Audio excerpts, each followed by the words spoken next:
Tahu nggak? Ada loh hal terpenting di dunia ini yang sederhana namun memiliki efek yang luar biasa. Dia bisa membantu kita dalam memecahkan permasalahan, namun juga bisa menyebabkan permasalahan.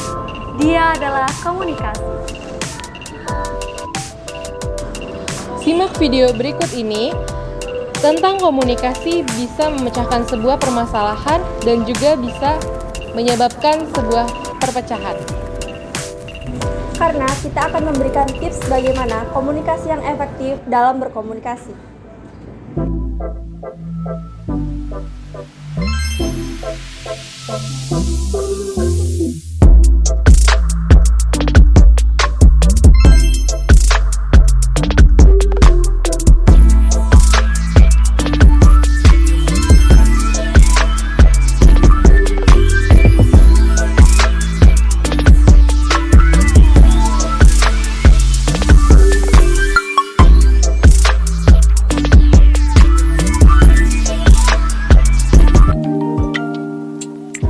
Seperti yang kita ketahui, bahwa komunikasi merupakan alat interaksi bagi seseorang kepada orang lain, entah itu dengan cara komunikasi verbal maupun nonverbal.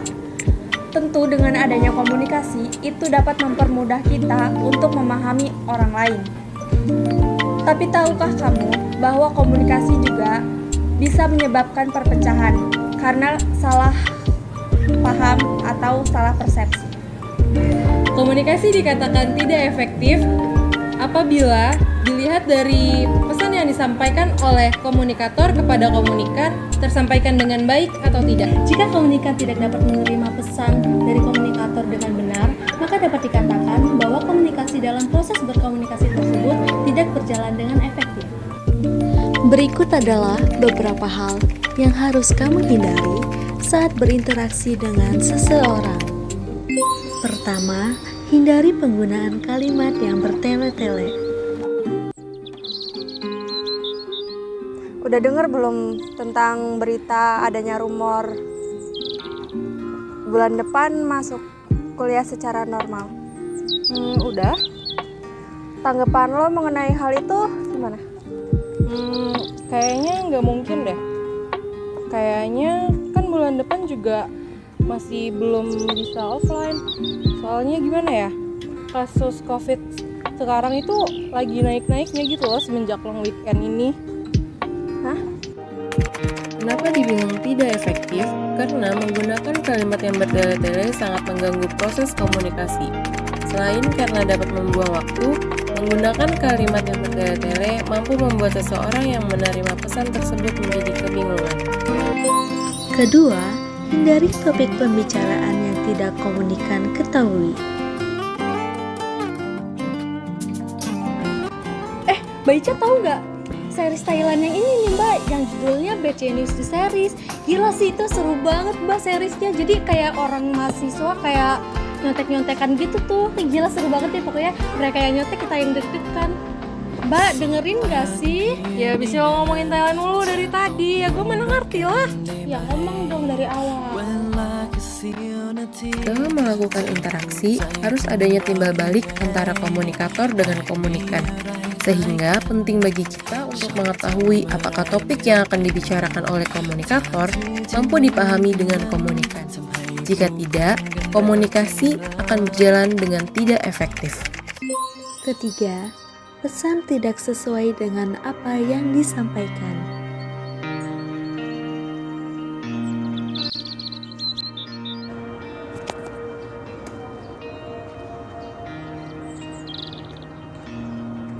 Ulan, Tri, mau ketemu Mbak Ica sih di depan. Kenapa? Kamu udah tahu belum tugas Pak Ganjar yang bikin video itu? Hah, emang ada tugas ya? Ada, jadi tugas videonya itu kita akan membahas komunikasi verbal dan nonverbal, dan videonya itu maksimal 10 menit. Maksimal 10 menit. Terus kita di video itu ngapain? Ya kita akan membahas komunikasi verbal dan nonverbal, seperti contohnya kayak gitu. Oh gitu. Gue belum ngecek Spada sih, jadinya nggak tahu. Makasih ya. Ya duluan ya. Oke, bye.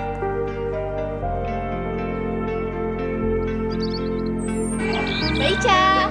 Hai Lan, duduk-duduk. Udah lama di sini? Udah lumayan sih. Maaf ya, tadi macet soalnya. Iya, Mbak Ica tahu nggak? Masa kita tuh ada tugas buat video gitu tuh, tugas Pak Ganjar. Tugas video? Tugas Iya. apa? Jadi katanya kita tuh suruh buat video. Nah videonya itu tentang komunikasi-komunikasian gitu tuh. Komunikasi itu luas. Coba dipersempit lagi. Apa tentang komunikasinya? Pokoknya mah komunikasi-komunikasian gitu lah ngomongnya. Terus masa ya kita tuh disuruh buat videonya berdurasi maksimal 20 menit, Mbak. 20 menit? Iya. Lumayan lama ya. Yaudahlah nanti aja ya ngerjainnya. Iya, males. Bener banget. Ketika pesan yang diterima tidak sesuai dengan pesan yang disampaikan, mampu membuat miskomunikasi yang bisa menyebabkan kesalahpahaman, sehingga hal tersebut mampu menyebabkan komunikasi yang tidak efektif.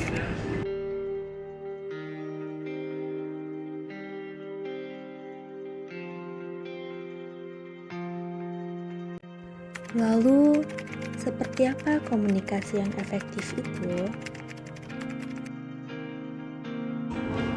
Komunikasi dikatakan efektif ketika pesan yang disampaikan sama dengan pesan yang diterima. Selain itu, komunikasi efektif pasti ditandai dengan adanya interaksi antara komunikator dan komunikan. Berikut adalah beberapa hal yang harus kamu lakukan agar proses berkomunikasi kamu berjalan dengan efektif.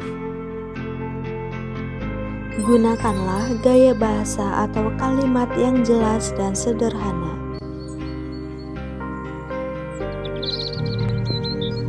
Udah dengar belum tentang adanya rumor bahwa bulan depan akan diberlakukan kuliah secara normal? Itu udah sih. Kenapa emang? Tanggapan lo mengenai hal itu gimana? Sepertinya tidak mungkin deh. Karena kasus COVID pada bulan ini tuh melonjak besar banget. Terus pemerintah juga pasti masih memberlakukan kuliah daring. Menurut gue juga kayak gitu. Usahakan menggunakan kalimat yang jelas dan teratur, sehingga orang yang mendengarkan akan langsung mudah memahami apa yang dimaksud.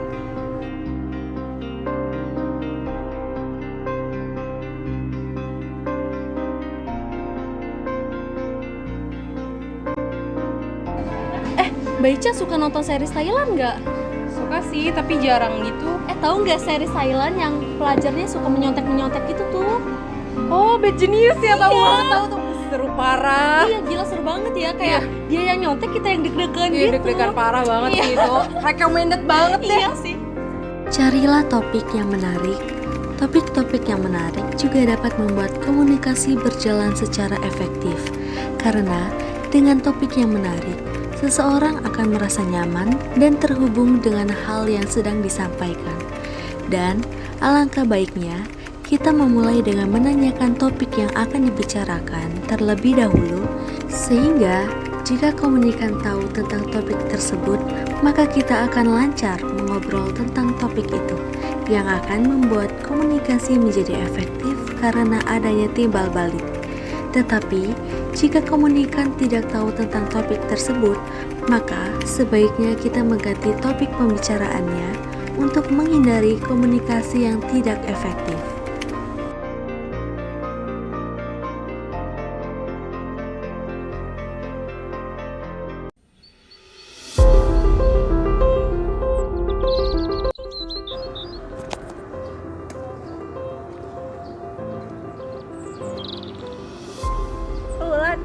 Tri, Mau kemana?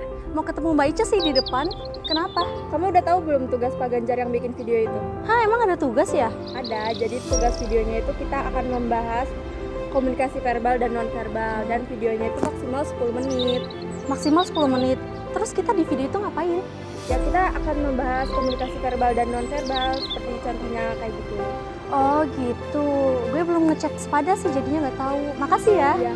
Gue duluan ya. Oke, bye.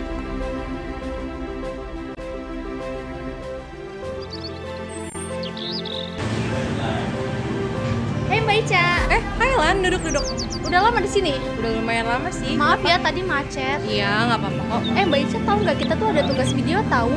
Tugas video tentang apa? Iya, jadi kita tuh disuruh buat video tentang komunikasi verbal dan non-verbal. Itu durasi berapa menit? Maksimal 10 menit. Oke. Habis ini kita kerjain ya. Oke. Seperti yang kita ketahui bahwa hal penting komunikasi yang efektif dapat dilihat dari sama atau tidaknya pesan yang disampaikan dengan pesan yang diterima. Maka dari itu, kita harus mendengarkan informasi dengan baik dan cermat untuk menghindari terjadinya miskomunikasi yang bisa menyebabkan kesalahpahaman. Selain melakukan ketiga hal tersebut, kita harus menerapkan 5 hal ini untuk mendukung berjalannya proses komunikasi yang efektif. Berikut adalah 5 hal yang mampu mendukung berjalannya proses komunikasi yang efektif. 1. Mendengarkan. Mendengarkan merupakan salah satu bagian dari proses komunikasi. Komunikasi dapat dikatakan efektif apabila komunikator dan komunikan memiliki persepsi yang sama terhadap suatu pesan. Hal tersebut hanya bisa terjadi apabila kedua belah pihak memiliki kemampuan mendengar yang baik. Pada umumnya, hal yang menghambat kita untuk menjadi pendengar yang baik adalah pikiran kita sendiri. Makanya, kita membutuhkan tenaga untuk dapat fokus dalam mendengarkan. Kedua, memahami. Kita harus membuat pendengar memahami apa yang mereka dengar atau lihat. Sama halnya dengan komunikan harus mampu memahami apa yang sedang komunikator bicarakan. Karena keterampilan yang paling tinggi dalam diri seseorang adalah bahwa ia harus menjadi pendengar yang baik, waspada, dan sabar. Maka, ia harus mampu memahami dan memaknai pesan dengan baik. Ketiga, menyetujui. Komunikasi adalah penyampaian informasi dan pengertian dari seseorang kepada orang lain. Komunikasi akan dapat efektif apabila sekiranya timbul saling pengertian, yaitu jika kedua belah pihak, si pengirim dan si penerima informasi dapat memahaminya. Hal ini tidak berarti bahwa kedua belah pihak harus menyetujui sesuatu gagasan tersebut, tetapi yang penting adalah kedua belah pihak sama-sama memahami gagasan tersebut. Maka, dalam keadaan seperti inilah baru dapat dikatakan komunikasi telah berhasil dan baik. Keempat adalah bertindak. Karena komunikasi adalah proses yang di dalamnya terdapat suatu gagasan yang dikirimkan dari sumber kepada penerima dengan tujuan untuk merubah perilakunya. Komunikasi juga merupakan tindakan melaksanakan kontak antara pengirim dan penerima dengan bantuan pesan. Pengirim dan penerima memiliki beberapa pengalaman bersama yang memberi arti pada pesan dan simbol yang dikirim oleh pengirim dan diterima serta ditafsirkan oleh penerima.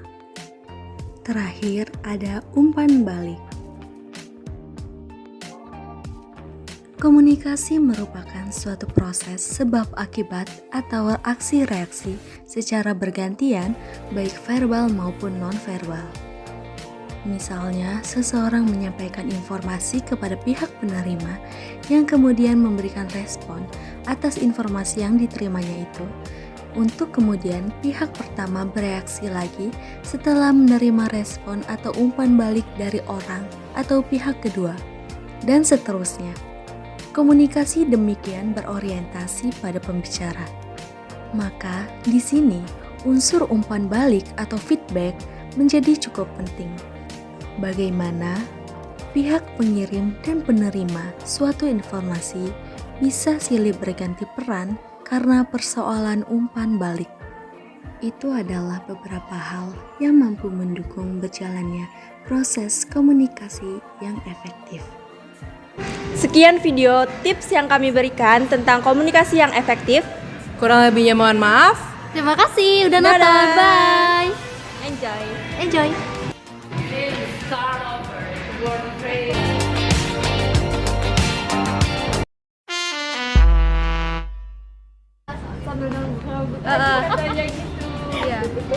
Jangan lihat kamera, keep ngobrol.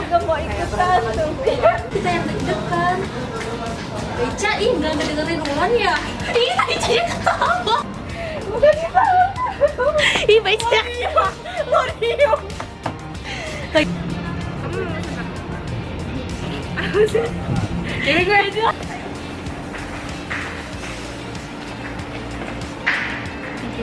2, 1. Sekian dari kelompok kami, kurang lebih